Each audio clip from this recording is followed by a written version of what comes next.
Welcome to the Lifestyles Unlimited Real Estate Investor Radio Show, a real estate investment program. Listen and learn how to use real estate to build wealth and passive income streams for you and your family.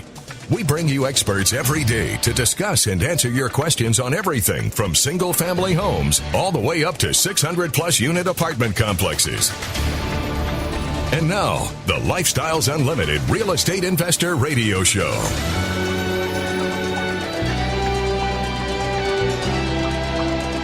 Welcome to the show.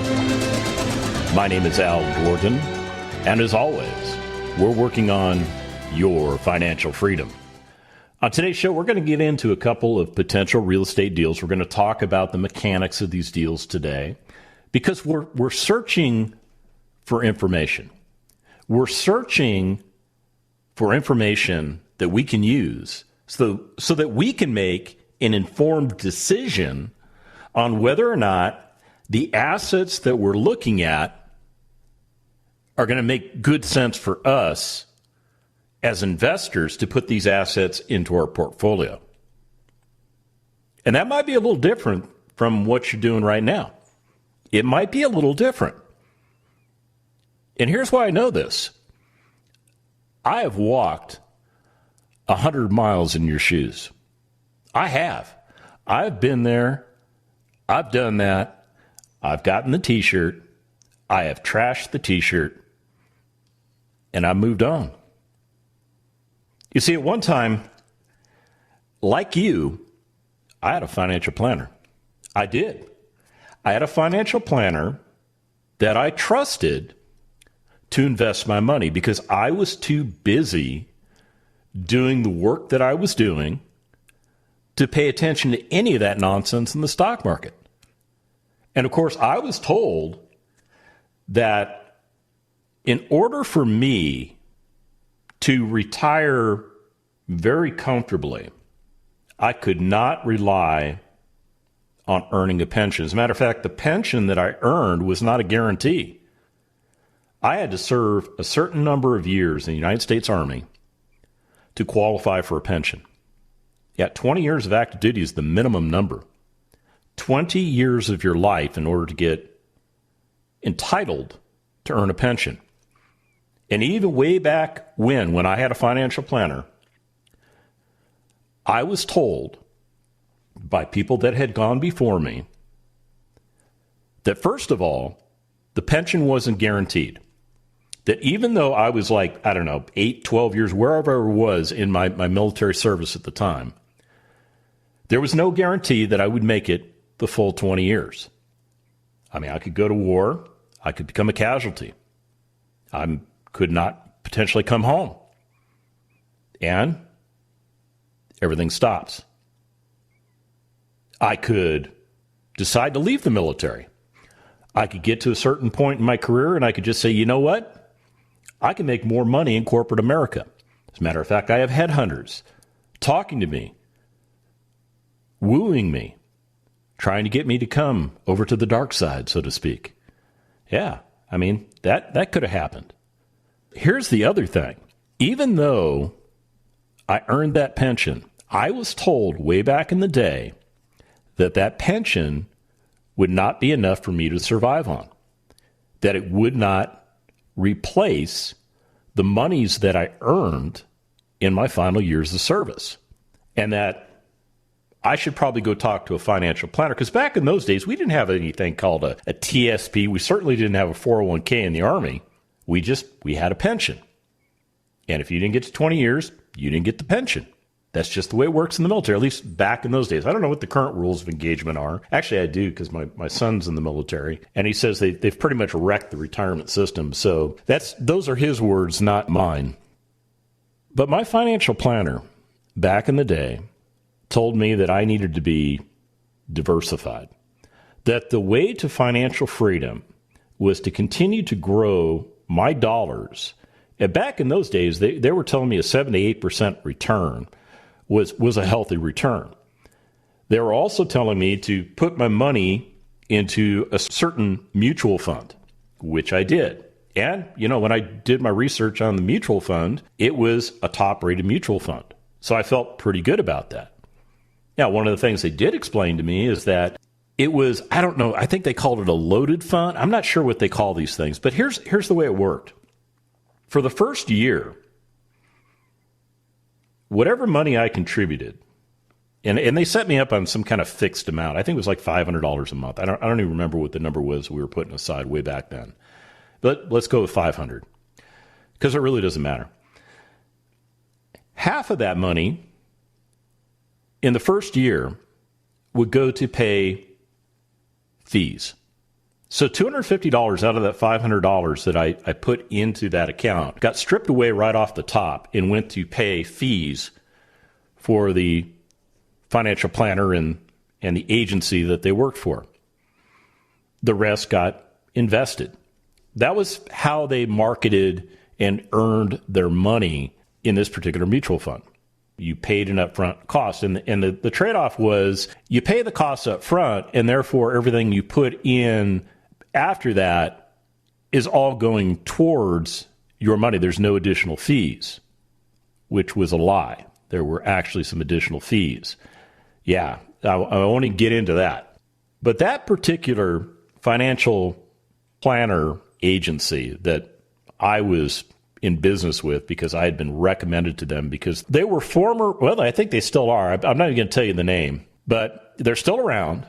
And it was primarily an organization that dedicated providing financial services to serving members of the military or retirees. That was their target audience, and I fell right into that. Well, a couple years down the road, they were taken to court and sued for bad business practices because of what that they had done. I mean, what they had done apparently wasn't correct.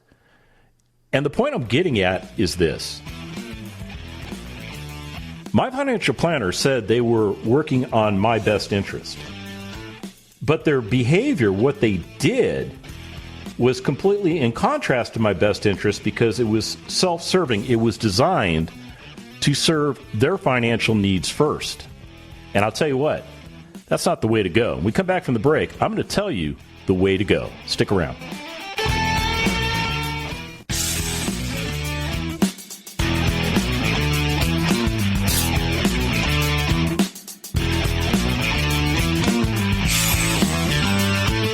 Welcome back to the Lifestyles Unlimited Real Estate Investor Radio Show. Now, let's get back to your map to financial freedom.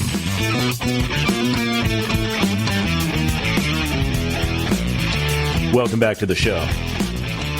All right, so I went back into history. I went back to 2004, and I looked at the lawsuit that my financial planner received because of the way they were treating not only me, but my fellow military members that were sending money to this organization because we were told back in the early 2000s, you're not going to make it on a pension alone.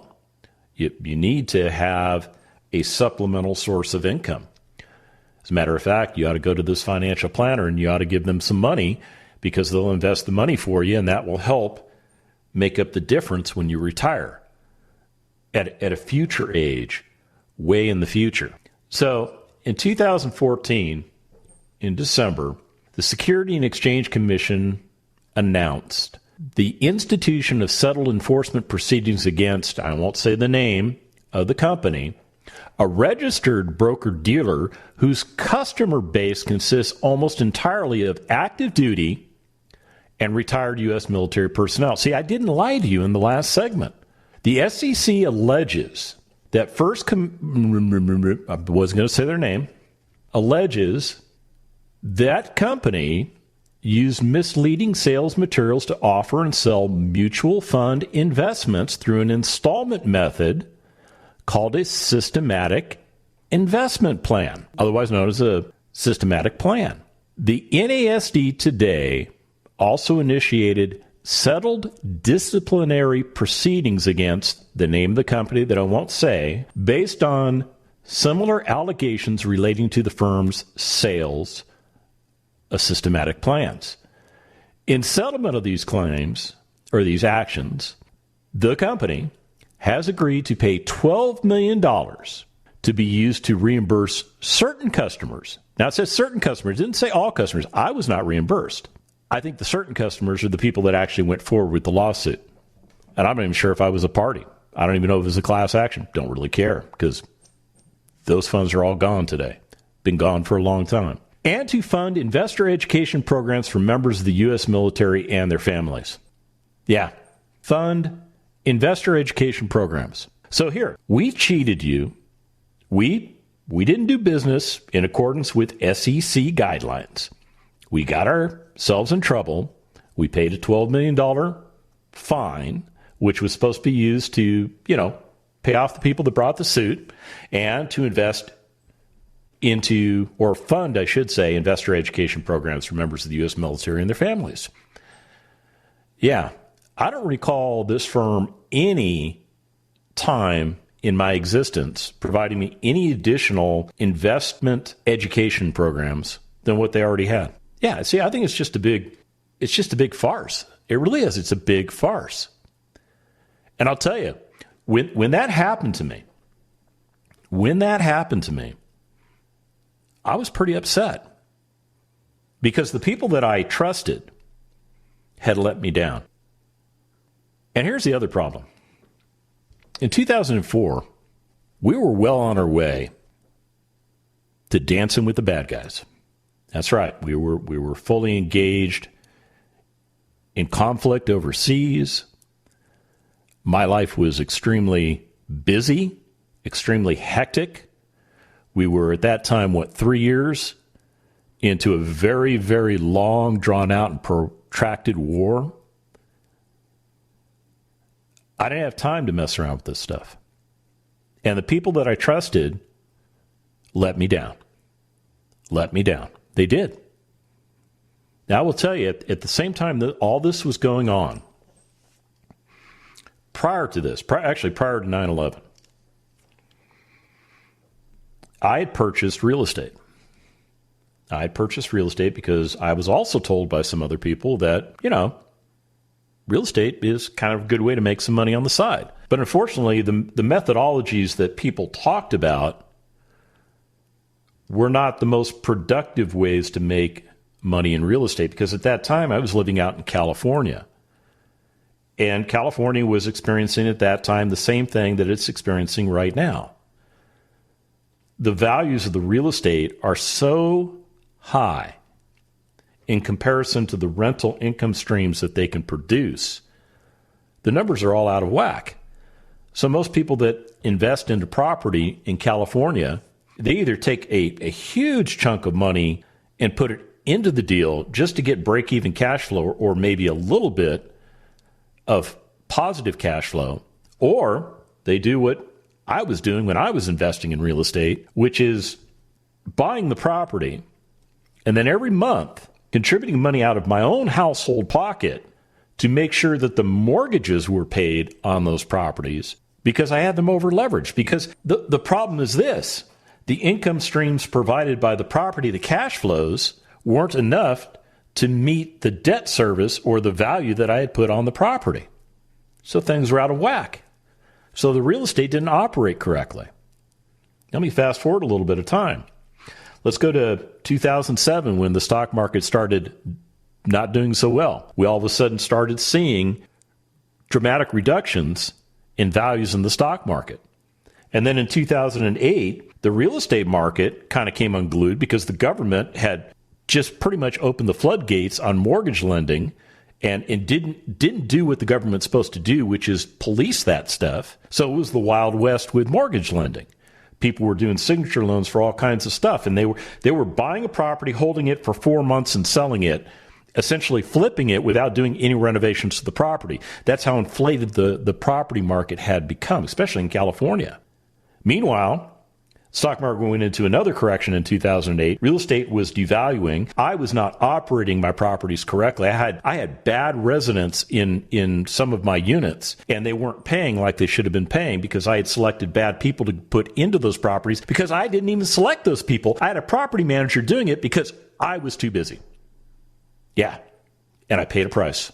I did. What I wound up doing was I looked at these mutual funds that I had been contributing to, just going down in value. after, 4 years prior being hit with this thing that, oh, they're all crooks. And then I'm watching my real estate income streams dwindle down because I'm not effectively managing those assets. And I still have real estate loans in my name. So what do? Okay, tap into the mutual funds, pull money out to make good on the real estate note payments. That's what was going on in my life in 2008. And I was watching my life slowly implode. The benefit of hindsight tells me this. Had I known what I know now, it would have been a completely different story for me. When we come back from the break, I'm going to give you some insight. Stick around.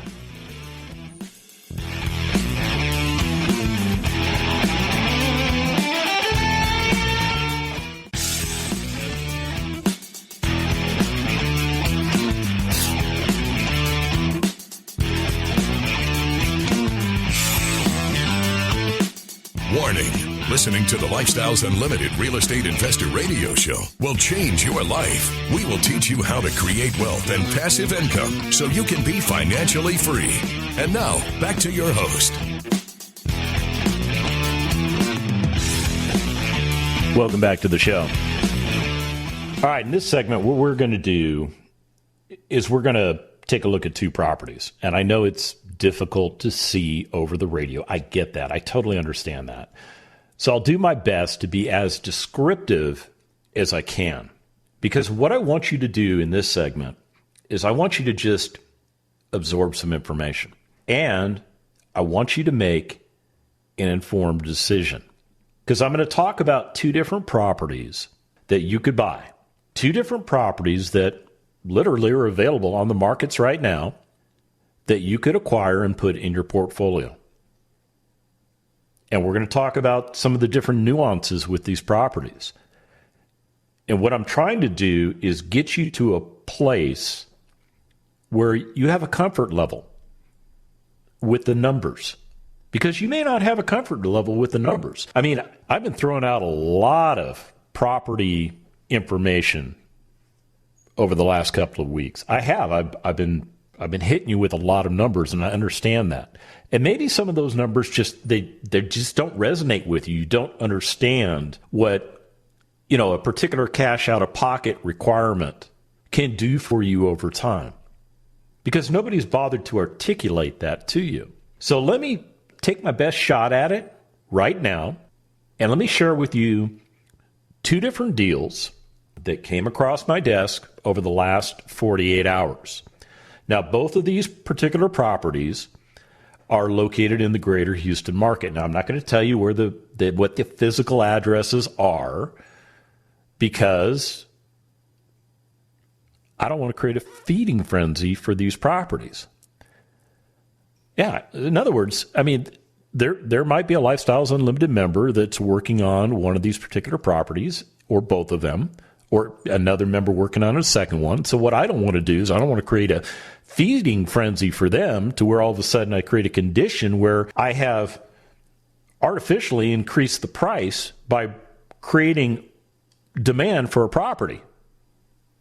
Yeah, see, that's kind of how we do business at Lifestyles Unlimited. We don't compete against each other. So I have to be very sensitive when I talk about deals on the radio.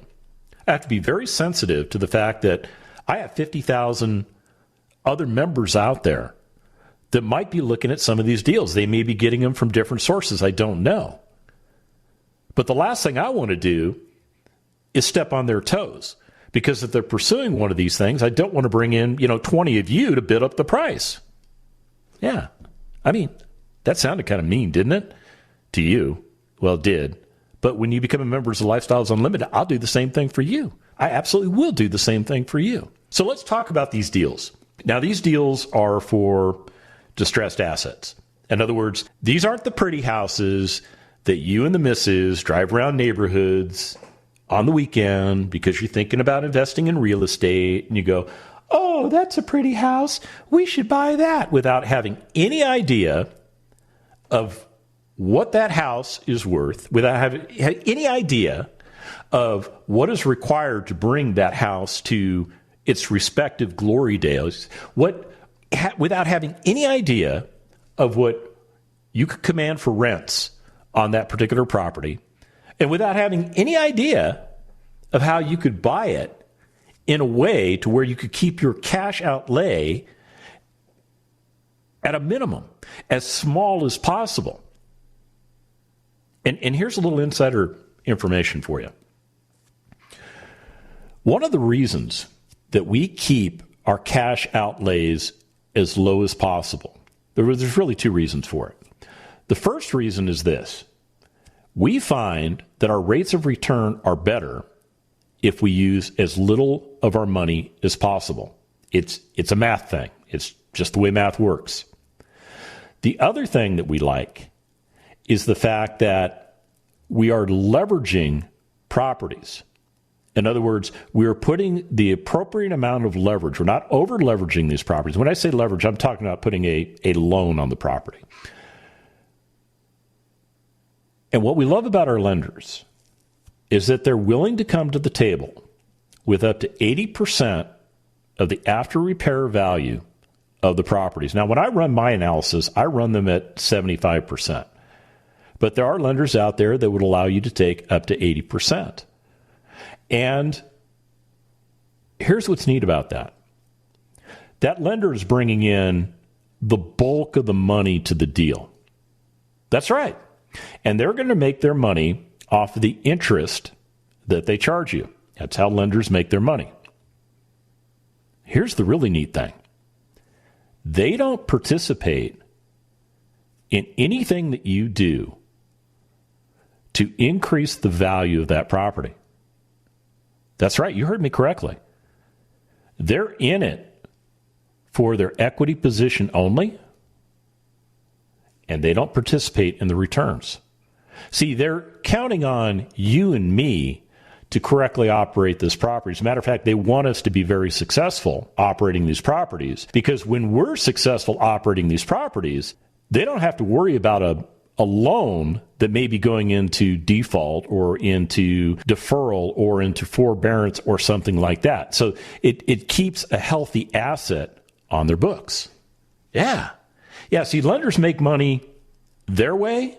We as real estate investors, we make money our way. So let's get into these two properties. Now, both of these properties, I may have mentioned it earlier. If I just tell you they're in Houston. They're somewhere in Houston. Okay. The first property is a 3-bedroom, 2-bath, no garage, about 1,200 square feet. Property is about 70 years old. Actually, let me take that back. It's actually about 80 years old. You can buy the property for $117,000. Yeah. The second property is a 3-bedroom, 2-bath. It's a little bigger. It's almost 1,600 square feet. And it's a little newer, meaning it's only 65 years old. It's not 80 years old. And this property, you can buy it for $45,000. So, on the surface, which property is the better deal? Have you guessed yet? Do you know? Do you know why? Okay. Well, here's the answer. We really don't have enough information about these properties to determine whether or not these are good assets to put into our portfolio. Because all we know is that they're distressed. Okay, so that is important. That tells us that the majority of people that are buying properties out there are not buying distressed properties. And even if they want to buy a fixer-upper property, some of the fixer-uppers that we deal with as real estate investors are beyond the scope of your do-it-yourself people. Not all of them, but some of them. So as a result of that, there's less competition for these properties. And just because the properties sound like they're a good price, what you have to know is what is it going to take to bring that property back to its glory days, and how long is that going to take? These are things that you need to understand. So you need some more information, don't you? Well, okay, let's give you some more information. So let's go back to the older property, the one that you can buy for $117,000. You can renovate that property. With closing and holding costs, you're probably going to put about $30,000 into that property. Yeah, that's what I'm anticipating, about $30,000. $30,000 to rehab that property. Now, the second property, the one that's a little bit bigger but a little bit newer, you're going to need $95,000 to renovate that property. $95,000. Okay, so the first one's $117,000. You need $30,000 to renovate it. The second one's only $45,000, but you need $95,000 to renovate it. Which is the better deal? We come back, I'll tell you.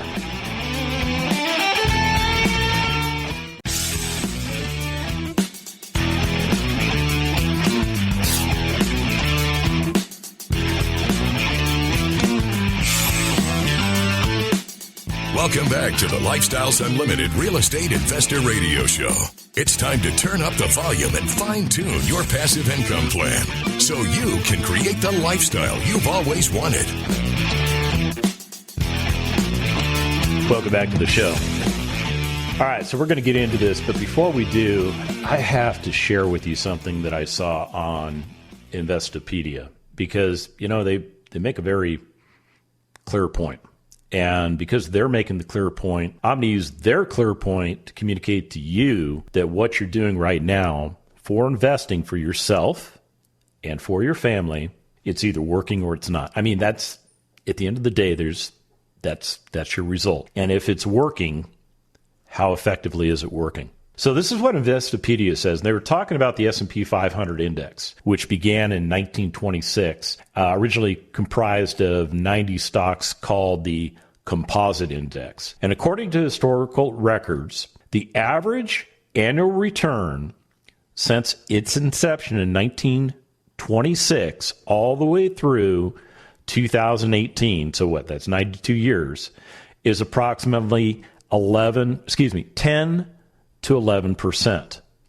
10 to 11%. That's what they say the market has been doing over time.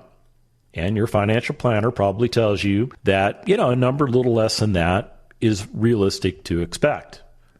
Because, you know, with what they do, they feel like they can get you 10 returns of 8 to 10, maybe 11%. Then Investopedia goes on to say this.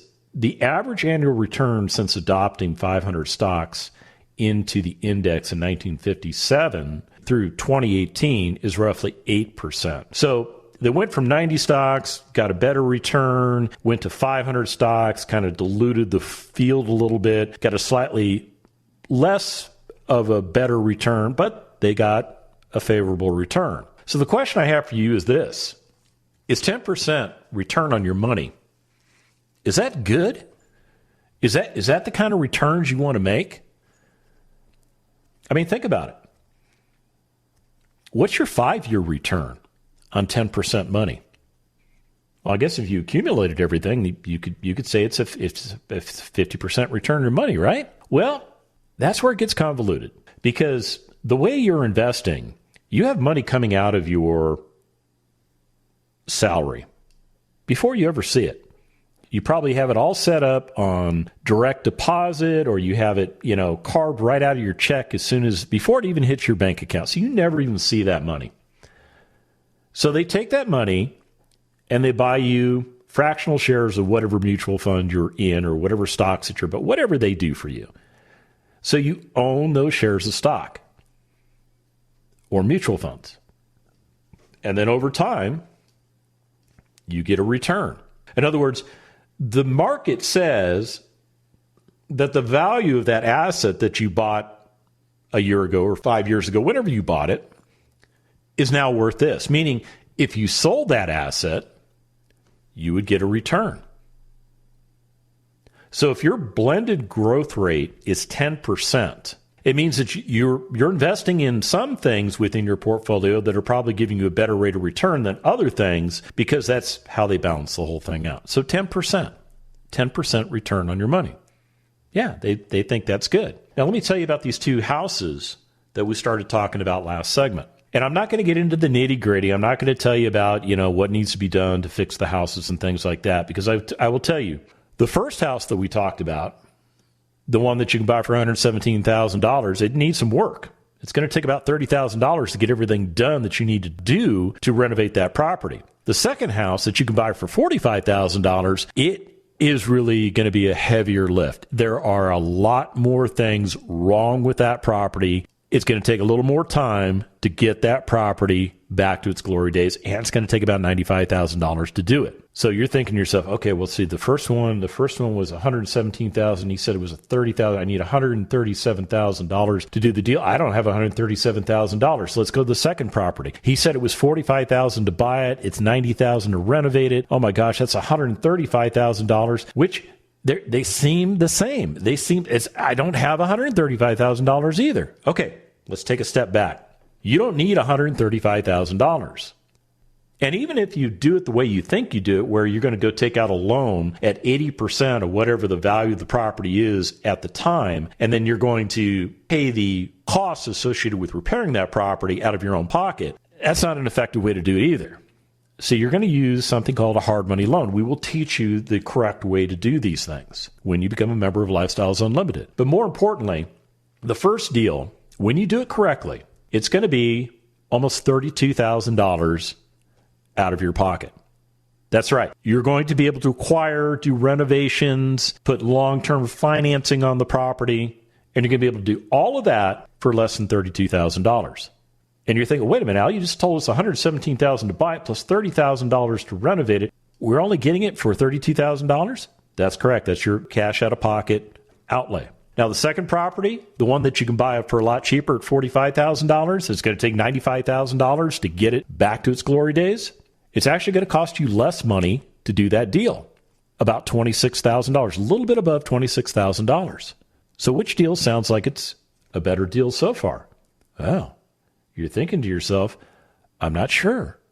Maybe the one with the heavy lifting is a better deal because it's $5,000 less to get into that deal. See, now you're thinking about your available capital. You're thinking about the amount of money you have available to deploy into these deals. See, this is a different number than what you're used to because now we're talking about cash contributions. We're talking about the money that comes physically out of your pocket to do this deal. See, that is the most important number. That is the number you must get to. Because all those other numbers that I gave you throughout the show, they're all fine and dandy. They give you a piece of the equation, but they don't give you the whole story.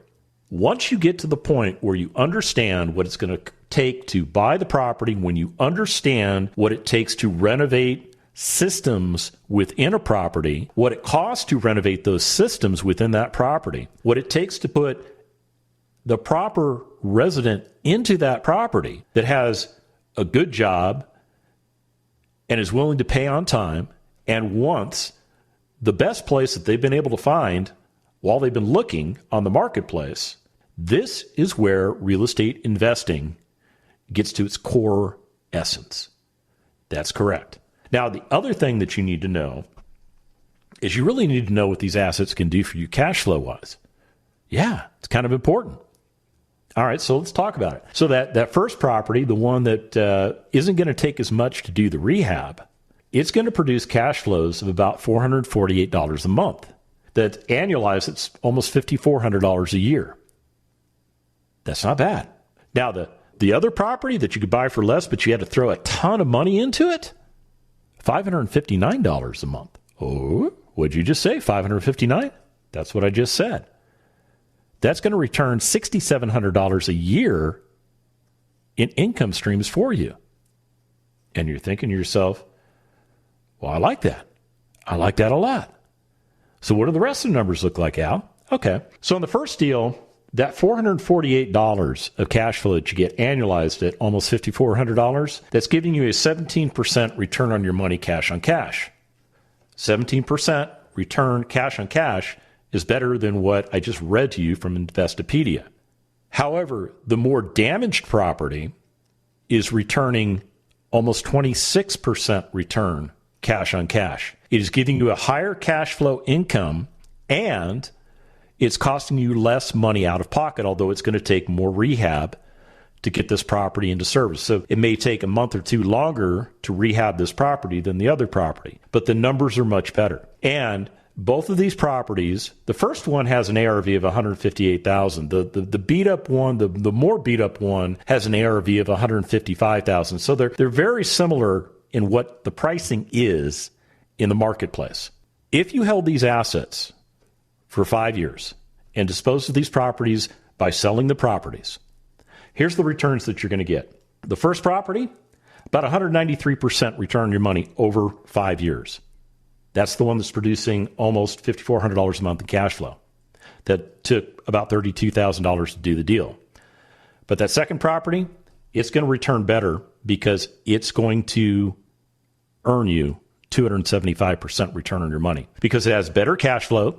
It has better cash out-of-pocket requirements. It has the same appreciation potential as the other property. All the other things are essentially the same. But the beat-up one gives you the better return. And that's the one you probably ought to look at. And if you want to figure out how we do this, how I can just magically make these numbers come out of my head, go to freeworkshoplivestream.com. And remember, it's not the money, it's the lifestyle. The Lifestyles Unlimited Real Estate Investor Radio Show is for entertainment purposes only. Please consult a professional regarding your personal investment needs. Nothing presented on the Lifestyles Unlimited Real Estate Investor Radio Show constitutes an endorsement, recommendation, offer, or solicitation to buy or sell any product or security.